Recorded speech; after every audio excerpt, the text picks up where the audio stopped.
जय हिंद। Welcome to study blog education YouTube channel पर आप सभी का स्वागत है। आज हम हमारे इंग्लिश ग्रामर के अध्याय नंबर 9 जिसका नाम है कंजक्शंस, इसको हम करने वाले हैं। इससे पहले की सभी वीडियोस आपको प्लेलिस्ट में मिल जाएगी और प्लेलिस्ट जो है वो आपको चैनल के प्लेलिस्ट वाले सेक्शन में मिल जाएगा या फिर उसका लिंक जो है नीचे डिस्क्रिप्शन बॉक्स में मिल जाएगा, तो वहाँ पर आप ज़रूर देख लीजिएगा ताकि पुरानी वीडियोज़ को आप मिस ना कर पाएँ। ठीक है, बाकी आप लाइक शेयर करिएगा, सब्सक्राइब करिएगा और बेल आइकन को ऑन करना बिल्कुल भी मत भूलिएगा, क्योंकि नोटिफिकेशन आपको नहीं मिलेगी, फिर आप मिस कर सकते हैं। तो चलिए हम कंजक्शन को शुरू करते हैं। कंजक्शन बेसिकली होते क्या हैं? देखिए, कुछ सेंटेंसेस है जैसे कि Ram and Shyam are friends. Ram और श्याम जो है वो क्या है भाई? दोस्त हैं। अच्छी बात है भाई, दोस्त रहें। ठीक है। सेकंड है I did as my teacher said. मैंने वैसे ही किया जैसे मेरे अध्यापक ने कहा था। He works as a doctor. He works as a doctor. उसने वो जो है डॉक्टर है, बेसिकली डॉक्टर के रूप में काम करता है। I know him but I don't talk to him. मैं उससे जानता तो हूँ पर बात नहीं करता, है ना। Ram and Shyam are my friend. दो लोगों को कौन जोड़ रहे हैं यहाँ पर? Ram and Shyam. I did as my teacher said, है ना। He works as a doctor. I know him but I don't talk to him. मैं उसे जानता हूँ पर उससे बात नहीं करता। दो दो बातें इसमें हो रही है। वह काम करता है पर किसका काम करता है? डॉक्टर का काम करता है। मैंने वैसे ही किया। कैसे किया? जैसे मेरे अध्यापक ने मुझसे कहा। राम और श्याम दोस्त हैं, दो व्यक्ति हैं, उसको कौन जोड़ रहा है? एंड जोड़ रहा है। मैं उसको जानता हूं पर उससे बात नहीं करता। मैं उसको जानता हूं, उससे बात नहीं करता। दोनों वाक्य को जोड़ा जा रहा है। तो यहाँ पे जो सर्कल कर रखे हैं ना, जैसे कि एंड, एज, बट, ये क्या कहलाते हैं? ये कहलाते हैं कंजक्शंस। तो कंजक्शन होते क्या हैं? The word which joins two और मोर वर्ड्स, फ्रेजेस, क्लॉजेस और सेंटेंसेस। ऐसे शब्द जो दो या दो से अधिक शब्दों को, फ्रेजेस को, क्लॉजेस को या वाक्यों को जोड़ते हैं, उसको हम बोलते हैं कंजक्शंस। जैसा कि एग्जांपल्स में एंड, एज और बट ने करके दिखाया है। तो चलिए हम इसको आगे देखते हैं कि ये क्या चीज़ है। तो देखिए, पहला कंजक्शन है हमारे पास एंड, यानी कि और। राम और सचिन मित्र हैं। Ram and Shyam are friends. यहाँ पर राम और सचिन को जोड़ा है किसने? एंड ने। तो एंड क्या है? हमारा एक कंजक्शन है। देविका और श्वेता साथ पढ़ते हैं। Devika and Shweta study together. ठीक है, तो साथ पढ़ते हैं कौन? देविका और श्वेता। तो देविका और श्वेता को कौन जोड़ रहा है आपस में? वो है और। तो और जो है हमारा एक कंजक्शन है जिसको हम इंग्लिश में बोलते हैं एंड। उसके बाद है एज वेल एज, साथ ही या साथ साथ। उसके साथ ही उसका मित्र भी डॉक्टर है। He as well has his friend is a doctor. He as well as his friend is a doctor. वो तो डॉक्टर है ही, साथ में उसका मित्र भी डॉक्टर है। मतलब कोई चीज ऑलरेडी है और उसके लिए सेम, मतलब सब्जेक्ट, दोनों सब्जेक्ट के लिए सेम ऑब्जेक्ट अगर आपको दिखाना है तो आप क्या बोलेंगे? As well as. मैं अध्यापक के साथ साथ विद्यार्थी भी हूँ। I am a teacher as well as a student. I am a teacher as well as a student. एक टीचर को वैसे भी एक अध्यापक को विद्यार्थी भी होना चाहिए, क्योंकि अध्यापक वही है जो सीखे, एक लर्नर हो, है ना। तो मैं अध्यापक के साथ साथ एक विद्यार्थी भी हूँ। मतलब मेरे को क्या करना है? एक ही सब्जेक्ट है यहाँ पर, उसके लिए दो ऑब्जेक्ट दिखाने हैं कि भैया वो टीचर भी है। तो मेरे को क्या करना है? कनेक्ट करना है दोनों ही बातों को एक साथ। I am a teacher, I and also I am a student. इसको मैंने जोड़ दिया तो क्या बना दिया? I am a teacher as well as a student. तो आप ऑल्सो का इस्तेमाल ना करके आप ये भी कर सकते हैं। उसके बाद आता है बिकॉज, यानी कि क्योंकि। मैं उसके पास गया क्योंकि मुझे उससे काम था। मैं उसके पास गया, एक वाक्य हो गया। मुझे उससे काम था, ये दूसरा वाक्य हो गया। दोनों वाक्य को जोड़ दिया क्योंकि ने। I went to him because I had some work from him. I went to him because I had some work from him. मैं उसके पास गया क्योंकि मुझे उससे काम था। मैं कल नहीं आया क्योंकि मैं बीमार था। I did not come yesterday because I was ill. मैं कल नहीं आया, एक बात हो गई। मैं बीमार था, दूसरी बात होगी। इन दोनों बातों को जोड़ दिया किसने? क्योंकि ने। इसलिए इसका इस्तेमाल यहाँ पर हुआ है बिकॉज के रूप में, और ये कंजक्शन हो गया हमारा। I did not come yesterday because I was ill. Fourth number पर आता है एज। देखो, एज वेल एज और एज में डिफरेंस है। ठीक है, एज वेल एज मतलब साथ ही, या कोई चीज को आपको एज इट इज दिखानी है साथ साथ में, कि वो ये भी है और वो ये भी है ना। और ये चीज जो वो दोनों है, मतलब आपको क्या करना है, मैच करना है। यहाँ पर क्या हो जाएगा, जैसा कि आप जानते हैं कि भारत एक महान देश है, as you know India is a great country, जैसा कि आप जानते हैं। तो जैसा कि इसका मतलब होता है, ठीक है, जैसा मेरे शिक्षक ने कहा मैंने वैसा किया, I did as my teacher said, मैंने वही किया जो मेरे शिक्षक ने मुझसे कहा। तो जैसा कहा गया है वैसा ही किसी चीज़ ने किया। तो हमें तो इंग्लिश ट्रांसलेट करना है, हमें आंसर तो देना नहीं है। तो जैसा इसका में जैसे ही आ जाएगा हम क्या बोलेंगे, एज का इस्तेमाल करना शुरू कर देंगे। ठीक है, फिर आता है हमारा एज, दूसरा रूप है इसका के रूप में या होने के नाते, किसी चीज़ के होने के नाते। शिक्षक होने के नाते मैं सब कुछ समझता हूँ। As a teacher I understand everything. शिक्षक होने के नाते, किसी चीज़ के होने के नाते मैं सब कुछ समझता हूँ। As a teacher I understand everything. वह चिकित्सक के रूप में कार्य करता, he works as a doctor. अपने एग्जाम्पल में भी इसको पढ़ा था। कोई किसी चीज़ के रूप में काम कर रहा है तो भी किस का इस्तेमाल हो जाएगा, एज का हो जाएगा। तो एज का इस्तेमाल किस किस सिनेरियो में हो रहा है, जहाँ पर जैसा कि आ रहा है, जहाँ पर के रूप में आ रहा है, या फिर होने के नाते आ रहा है, वहाँ पर आप किसका इस्तेमाल करेंगे, एज का। और ये भी एक कंजक्शन है। उसके बाद 5th नंबर पर आता है हमारा बट, लेकिन, किंतु, परंतु, मगर। ठीक है, ये इसका मतलब होते हैं। मैं उसे जानता हूँ परंतु मैं उससे बात नहीं करता। I know him but I don't talk to him. मैं उसे जानता हूँ, एक बात हो गई, मैं उससे बात नहीं करता हूँ, दूसरी बात हो गई। दोनों बातों को जोड़ा गया है परंतु के रूप में। यहाँ पर जो ये परंतु है इसने क्या करा, इन दोनों वाक्यों को जोड़ा है, इसलिए ये कंजक्शन कहलाएंगे। I know him but I don't talk to him. ठीक है, वह गरीब है मगर वह कभी किसी की सहायता नहीं लेता। ही इज पुअर, एक बात हो गई। यहाँ पर देखो ऊपर मगर का इस्तेमाल हुआ है, ठीक है। But he never takes help to of anyone, sorry, he is poor but he never takes help of anyone. वो किसी की सहायता नहीं लेता जबकि वो क्या है, वो गरीब है। तो इस प्रकार से बट का इस्तेमाल यहाँ पर होगा। तो 5 कंजक्शन आपके सामने, आप स्क्रीनशॉट ले सकते हैं। चलिए आगे चलते हैं 6ठे नंबर पर, जो है डैट। डैट मतलब कि, मैं जानता हूं कि तुम यहाँ हो। I know that you are here. वह कहता है कि वह कभी झूठ नहीं बोलता है। He says that he never tells a lie. ठीक है, अगर वह यहाँ की को हटा करके कॉमा लगा दिया जाएगा तब भी आपको अंग्रेजी में किसका इस्तेमाल करना है, डैट का करना है। इसका भी आप ध्यान रखेंगे। ठीक है, तो इसका मतलब हो गया डैट का मतलब की। उसके बाद है सो, इसलिए, दैट्स वाई भी बोलते हैं इसको। ठीक है, मैं बीमार हूं इसलिए मैं नहीं आऊंगा। I am ill so I shall not come.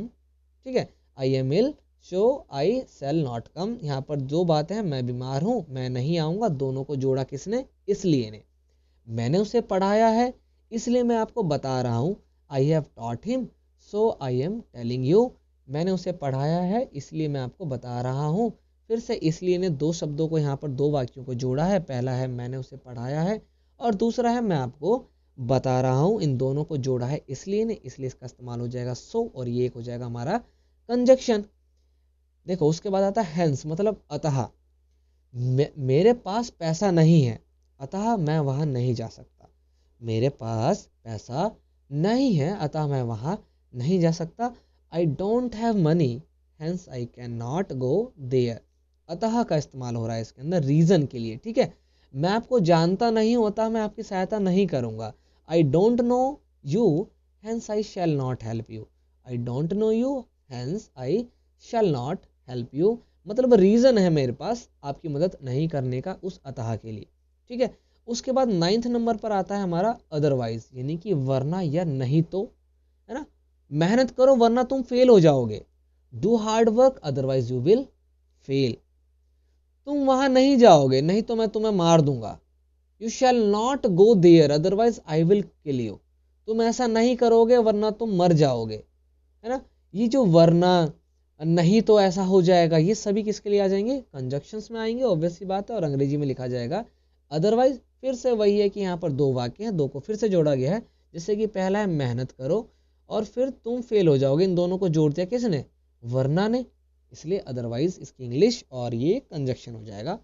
10 number पर आता है और, ये इंग्लिश वाला ओ आर वाला और है, जिसका मतलब होता है या अथवा, या फिर अथवा। पेपर देते होंगे तो आपके पास क्वेश्चंस में आता होगा ये क्वेश्चन करिए या फिर ये वाला।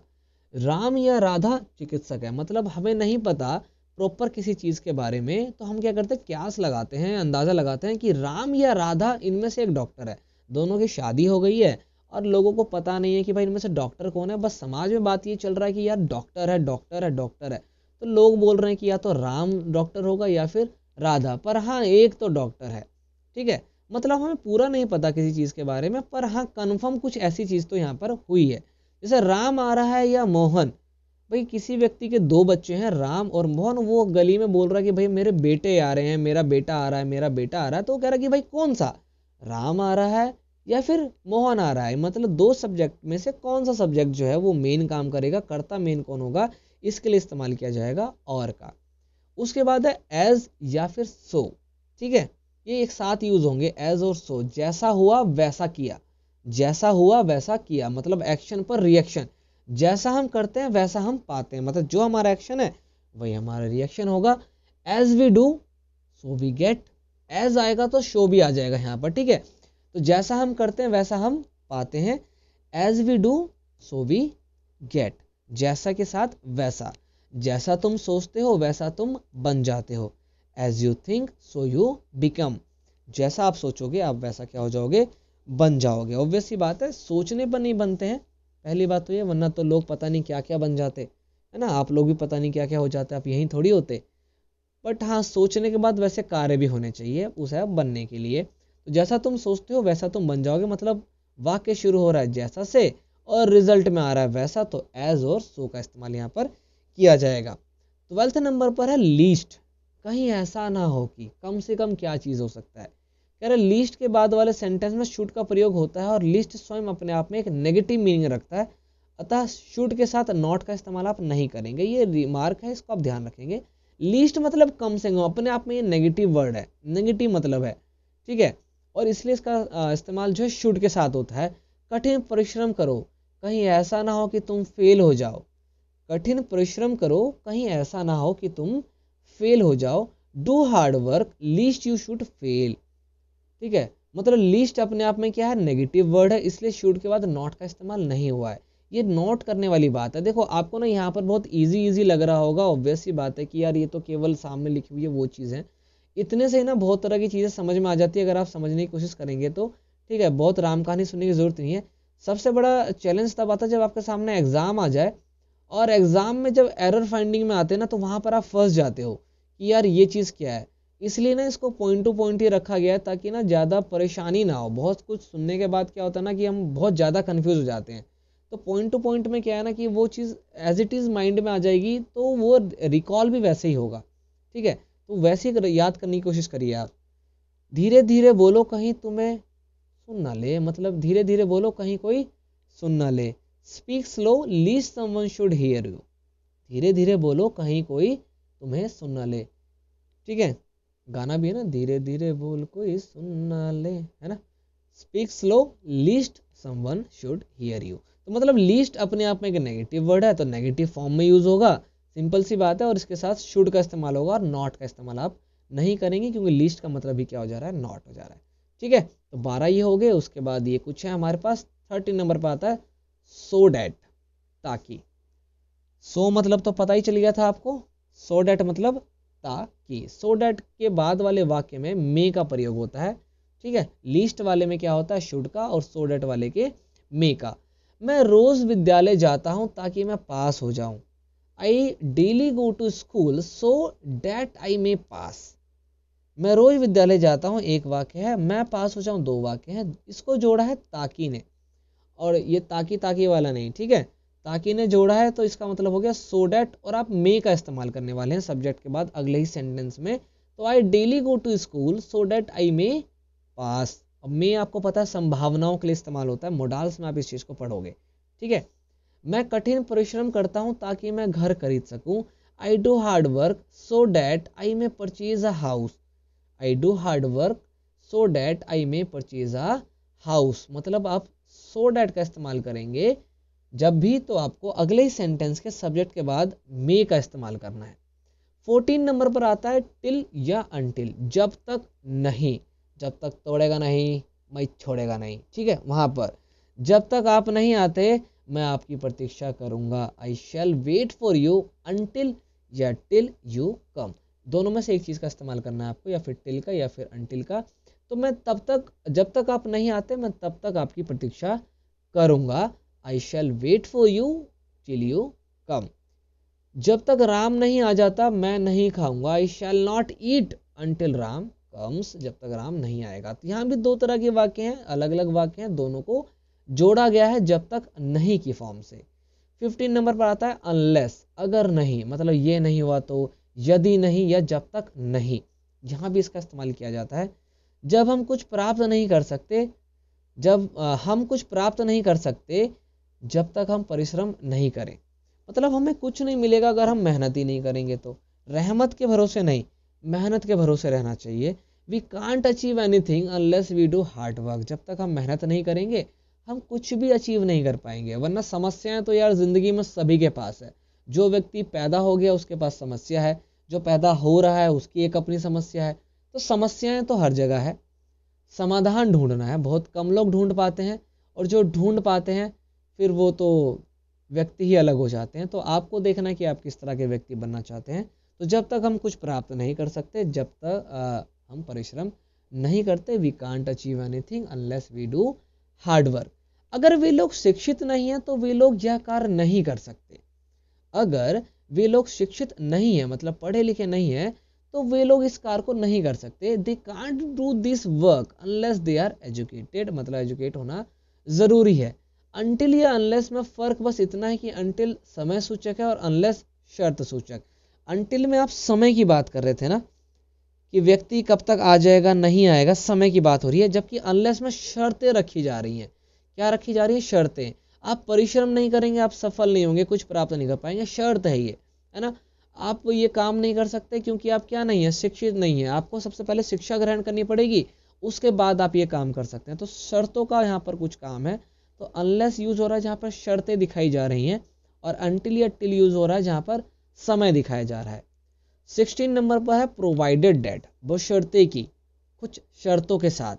मैं तुम्हें पैसे उधार दे दूंगा बशर्ते कि आप मुझे पैसे शाम तक लौटा देना। दोस्त को एक बार बोल के देख लो, या फिर शाम आ जाए तो बताना मुझे, है ना। I will land you money provided that you return it by evening. मैं तुम्हें पैसे उधार दे दूंगा यार, तू मेरा दोस्त है, मैं तेरे को नहीं दूंगा, बशर्ते कि तू मुझे शाम तक लौटा देगा। वो भी बोलेगा ठीक है यार, तू मेरे को उधार दे रहा, तू दे दे, मैं शाम तक लौटा दूंगा। अब वो व्यक्ति इंतजार करेगा शाम का, लेकिन ये तो बताया नहीं उसने ना कि कौन से शाम को लौटाने वाला है, आज ही वाले में कि 5 साल वाले में, 5 साल बाद वाले में, ये तो बताया नहीं है। तो शाम का इंतजार करते रहो आप। तो मैं तुम्हें पैसे उधार दे दूंगा बशर्ते कि आप मुझे पैसे शाम तक लौटा देना। I will land you money provided that you return it by the evening. मैं आगरा जाऊंगा बशर्ते कि मेरे पिताजी मुझे अनुमति दे दे, है ना। I will go to Agra provided that my father allows me. ठीक है, तो यहाँ पर इस्तेमाल हो रहा है बशर्ते का। कुछ नियम और कानून के साथ बात हो रही है यहाँ पर। ठीक है, शर्तें रखी जा रही हैं जैसे अनलेस में भी, बट यहाँ पर नियम, टर्म्स एंड कंडीशन है कि भैया पैसे तेरे को मिल जाएंगे, बस शर्त ये कि शाम तक लौटाना है। आगरा चले जाना पर पिताजी परमिशन दे दें एक बार तो बात बनेगी, है ना। 17 नंबर पर है सिंस, यानी कि चूंकि। चूंकि मैं बीमार था इसलिए मैं नहीं आया। Since I was ill I did not come. Since I was ill I did not come. Next है चूंकि आप उसे जानते हो इसलिए मैं उसे पैसे उधार दे रहा हूं। भाई आप उसे जानते हो, गारंटर बनोगे क्या? चूंकि आप उसे जानते हो इसलिए मैं उसे पैसे उधार दे रहा हूं। Since you know him I am lending him money. उधार देना, लेंडिंग, ठीक है। तो सिंस का इस्तेमाल कुछ इस प्रकार से होता है। उसके बाद है 18 नंबर पर ऑल्दो या फिर दो या येट, यद्यपि, हालांकि, तथापि या फिर भी। यद्यपि वह गरीब है तथापि वह ईमानदार है। मतलब वो गरीब है पर क्या है, वो ईमानदार है। Although he is poor yet he is an honest man. मतलब ऑल्दो अगर आ रहा है चाहे दो आएगा तो भी क्या इस्तेमाल होगा, येट का इस्तेमाल होगा। ऑल्दो ही इज पुअर, यद्यपि वह गरीब है फिर भी क्या है, वो ईमानदार है। हालांकि मैं बीमार था फिर भी मैं आ गया था। हालांकि मैं बीमार था फिर भी मैं आया था। तो I was ill yet I had come. तो यद्यपि आए तब भी तथापि आएगा, हालांकि आएगा तो फिर भी आएगा, मतलब येट आएगा। इन दोनों का मतलब येट हो गया और ये हो गया ऑल्दो और ये हो गया दो। ठीक है, ये आप ध्यान बिल्कुल रखेंगे। उसके बाद है वेयर एज, जबकि। वेयर एज मतलब जबकि। शर्मा जी बहुत अच्छे आदमी हैं, जबकि उनकी पत्नी बहुत असभ्य है। Sharma ji is a humble man whereas his wife is very rude. कभी चीनी मांगने मत जाना आप। शर्मा जी तो बहुत अच्छे आदमी हैं, उनसे तो आप किडनी मांग लो, दे देंगे। अब पत्नी पत्नी जो है ना बहुत खड़ूस है भाई साहब। Sharma ji is a humble man whereas his wife is very rude. जब धर्मेंद्र का विवाह हुआ वह 45 वर्ष का था, जबकि हेमा मालिनी केवल 30 वर्ष की थी। 15 साल का अंतर। जब धर्मेंद्र का विवाह हुआ वह 45 वर्ष का था, जबकि हेमा मालिनी केवल 30 वर्ष की थी। When Dharmendra got married, he was 45, whereas Hema Malini was only 30। जबकि किसका इस्तेमाल हो रहा है यहाँ पर? जबकि। You have to know how to and where to place conjunction, बस इसी का मजा है। ठीक है, उसके बाद आता है 20 नंबर पर वेयर, मतलब जहां। ठीक है, देखो WH फैमिली में वेयर का मतलब हो जाता है कहाँ, बट यहाँ मतलब हो जाएगा जहां। मैं शालीमार बाग में रहता हूँ, जहां अधिकांश लोग अंग्रेजी बोलते हैं। I live at Shalimar Bagh where most of the people speak English, है ना। जहां मैं पढ़ने जाता हूँ वहां कोई थाना नहीं है। Where I go to teach, sorry पढ़ाने जाता हूँ ना, where I go to teach there is no police station. ठीक है, there is no police station, ये आपको ध्यान रखना है जहां का इस्तेमाल किस प्रकार से किया जा रहा है। फिर आता है हमारा व्हेन, मतलब जब। जब विनोद सर पढ़ाते हैं तब बच्चे सीखते हैं। When Vinod sir teach children learn. मैं रमेश के पास जाता हूं जब मुझे बुलाया जाता है। Go to Ramesh when I am called. जब मुझे बुलाया जाता है मैं कहाँ जाता हूँ? रमेश के पास जाता हूँ। रमेश पता नहीं बुलाता है कि नहीं बुलाता, पर मैं जाता हूँ, है ना। तो व्हेन का इस्तेमाल यहाँ पर किया जा रहा है। फिर आता है वेन एवर। वेन एवर मतलब जब भी या जब चाहे। आप जब चाहे आ सकते हैं। Whenever you want you may come. अब जब चाहे मेरे घर आ सकते हैं भाई। Whenever you want you may come. जब भी मैं आगरा जाता हूँ राम मुझसे मिलता है। Whenever I go to Agra Ram meets me. ठीक है, ये हो गया वेन एवर। उसके बाद है 23 नंबर पर इवन इफ, चाहे, किसी के चाहने से। मैं वहां नहीं जाऊंगा चाहे मुझे कोई मार दे, मतलब मैं वहां पर नहीं जाना चाहता हूँ। ये नेगेटिव फॉर्म में यूज हो रहा है ना। I will not go there even if someone kills me. बेशक मुझे कोई मार दे पर मैं वहां नहीं जाऊंगा भाई। मैं तुम्हें अपना राज नहीं बताऊंगा चाहे तुम कुछ भी कर लो। I will not tell you my secrets even if you do anything. कोई चॉकलेट दे दे भैया, राज नहीं बताने वाला मैं कि प्रिया ने मैसेज में कल क्या लिखा था। ठीक है, ये इस्तेमाल हो गया इवन इफ का। उसके बाद है हमारा 24 नंबर पर नॉट ओनली बट ऑल्सो, एक साथ इस्तेमाल होंगे। केवल ही नहीं बल्कि, ये मतलब होता है वह केवल गूंगा ही नहीं बल्कि अंधा भी है। वह केवल गूंगा ही नहीं बल्कि अंधा भी है। ही इज नॉट ओनली डम बट ऑल्सो ब्लाइंड।